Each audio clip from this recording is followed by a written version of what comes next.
Europe.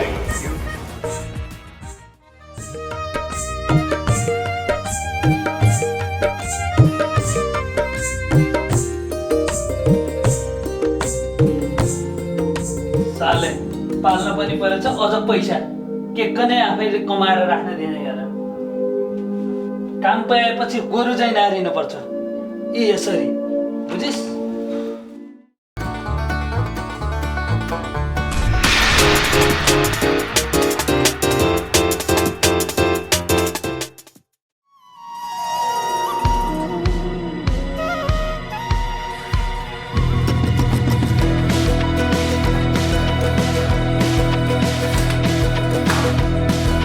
Mobile पनि घरमै छोडेर गएको छ भनेर जानु नि जहाँ गए पनि।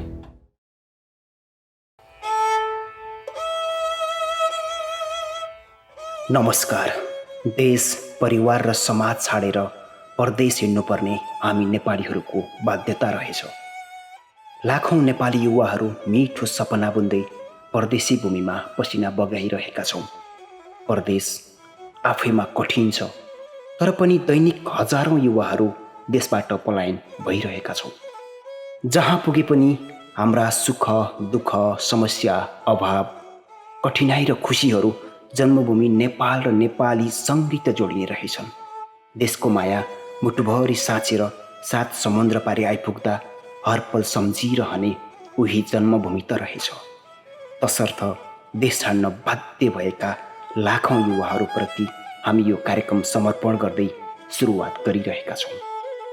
यो युरोपको कथा हो, अझै भन्नुपर्दा यो त परदेशीको कथा हो, परदेशको कथा हो। हजारौँ सपना बोकेर आँसुका ढिकाहरू तप तप चुहाउँदै विदाईका हातहरू हल्लाएर देश छाड्दै गरेको हरेक नेपालीको कथा हो। हामीले यही समाजमा देखेका भोगेका पात्र र विषयलाई धारावाहिक रूपमा प्रस्तुत गर्ने जमर्को गरिरहेका छौँ। अब लागौँ कथातिर। कथा युरोपको एउटा देश पोर्चुगलबाट सुरु भएको छ। पोर्चुगल हामी नेपालीहरूका लागि युरोप भित्रिएपछिको अन्तिम र उत्कृष्ट गन्तव्य हो। नेपालसँग ठ्याक्कै मिल्दो वातावरण छ। पर्यटन र कृषि यहाँको मुख्य पेसा व्यवसाय। तसर्थ हामी नेपालीहरूको लागि कामको सम्भावना पनि यही क्षेत्रमा बढी छ। कथा यहीँबाट सुरु हुन्छ। ए पख्नुस्, त्योभन्दा पहिला कथाका पात्रहरूको परिचय गराउँ है। यी दुईजना देख्नुभयो नि, नेपालदेखिकै साथी। यसको नाम चाहिँ भगवान। युरोप आएको थुप्रै भयो, नचिनेको नजानेको केही छैन होला। त्यही भएर होला गफ अलि बढी नै दिन्छ, तर मान्छे चाहिँ खुब रमाइलो छ है। अनि अर्को चाहिँ फुरवान। थुप्रै सपनाहरू बोकेर युरोप आएको 6 महिना भइसक्यो, तर बेरोजगार छ। तिनी सपनाहरूले सताएर होला यो त साइको भइसक्यो। न काम छ न पैसो। यो मान्छे नि खुब पीडामा पो छ। अनि यो चाहिँ गीता। हेर्दा खुब राम्री छ, मन पनि सफा छ। बुढासँगै युरोप आएकी। काम त गर्छे, तर अरूको दुःख देख्नै नसक्ने। कमाएको आधा पैसो त बिचारा भन्दै बाँड्न भ्याउँछे। अनि यो चाहिँ शम्भु, गीताको श्रीमान। खुब माया गर्छ आफ्नो श्रीमतीलाई। अलि पाको स्वभावको पनि छ, बुद्धिमानी पनि छ। तर के गर्नु, कहिलेकाहीँ बुढीका बुद्धिमा लागेर दुःख पाउँछ। यी त भए कथाका पात्रहरू। युरोप भित्रिएका हरेक नेपालीहरूको कथा व्यथा यी र यस्तै पात्रहरूसँग मिल्दाजुल्दा छ। तिनै कथा व्यथाहरूलाई दृश्यमा तयार पारिएको धारावाहिक टेलिश्रृङ्खला हो युरोप।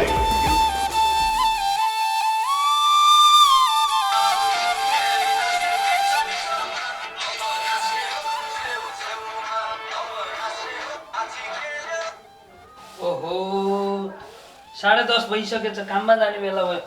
ओइ घरै बस है, कहीँ जाने होइन। ल कहीँ जान्न। कहाँ जान्थेर बेरोजगार? बाहिर जानलाई त पैसो पनि चाहिन्छ। गोजी यहाँ सुक्को छैन होला। नभए दिएर जान त।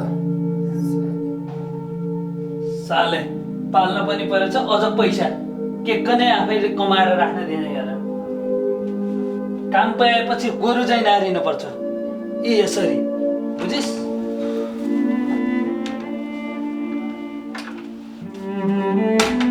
फेरि बाहिर नजा है, कोरोना सारेर आउलास् नि फेरि। जहिले किचकिच गर्छ साला किचकिची। आफू भने कहाँ कहाँ पुगेर आउँछ, मलाई भने कोरोना सर्ला सही कहीँ छ भन्छ।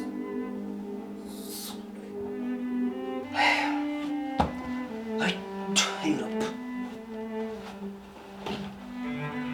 तैँले त आफ्ना मान्छेहरूलाई पनि पढाइमा रहेछस्।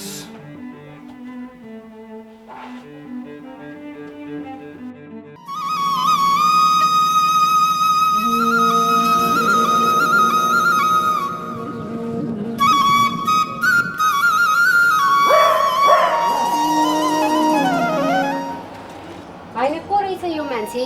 आज पनि आएको छ। 10-12 दिन भइसक्यो यहाँ आएर सधैँ घुमिरहेको छ यही टाइममा। तर यो मान्छे पक्कै हेर्दाखेरि नेपाली जस्तो लाग्छ। तर किन आउँछ, के खोज्छ यो मान्छेले सधैँ यहाँ आएर? आज चाहिँ यो मान्छेको बारेमा पत्ता लगाएरै छोड्नु पर्यो क्या।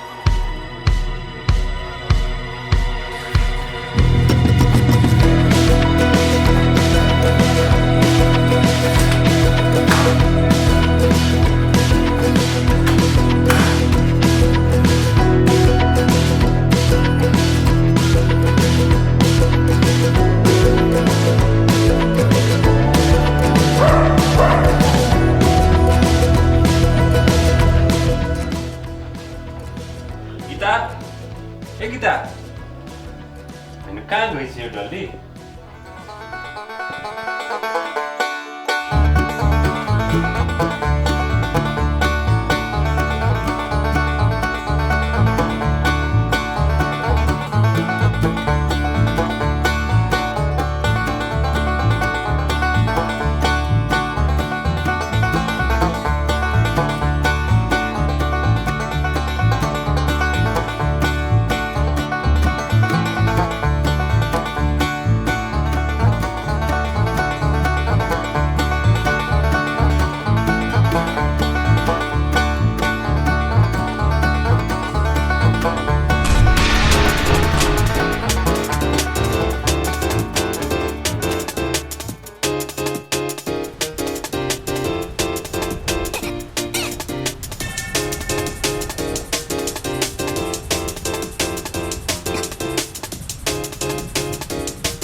है युरोप, यहाँ थुप्रै नेपालीहरूको आदत यसरी नै अभावले छटपटाइरहेको छ। बिचरा यो मान्छे।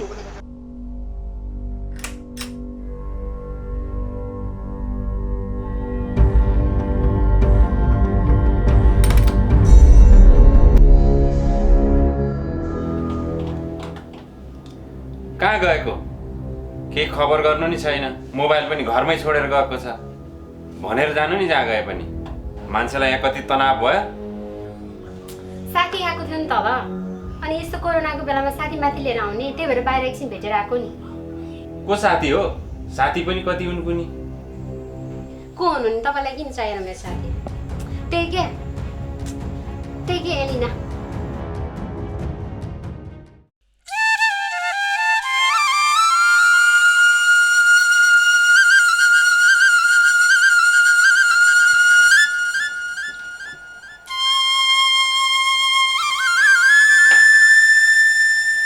सुन्नु न, म एकछिन बाहिर जाऊँ। किन? एलिना आउँदैछ कि पार्कमा। आज त बिहान बेलुकै भेट्न आएकी छ त। उसलाई घरमा एक्लै बोर भयो अरे कि, घरमा बोलायो भने अरूले माइन्ड गर्छ, त्यही भएर पार्कमा जान लाग्यो नि एकछिन। ल तर चाँडै आउने घर चाहिँ। ल पार्कमा जान्छु भनेको मान्छे तलतिर पो लागि त। बिहान पनि अलिक डराएर बोले जस्तो लागिरहेको थियो। त्यो पनि अरू नै केही कारण हुनुपर्छ।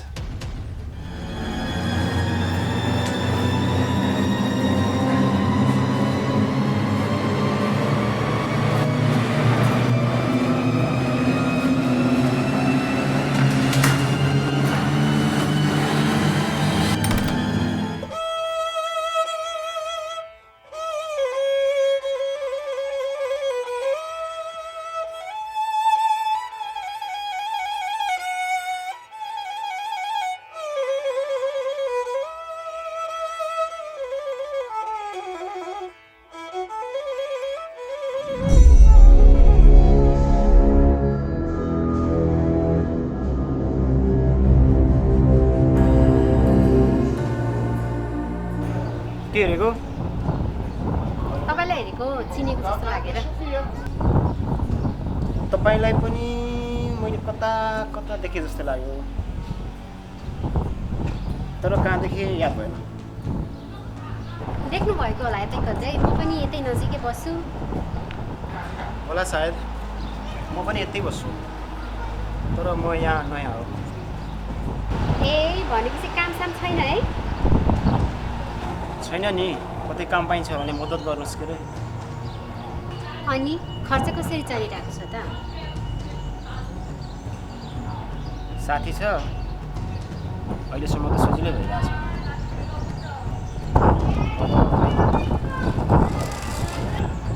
लिनुहोस् त्यो पैसा, स्मोकिङ गर्नु हुँदो रहेछ, किनको लागि काम लाग्न सक्छ। पर्दैन मलाई समस्या छैन। मलाई सबै थाहा छ, म पनि नेपाली हो, लिनुहोस् न। लिनुहोस् के? पर्दैन के?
Hi, Europe.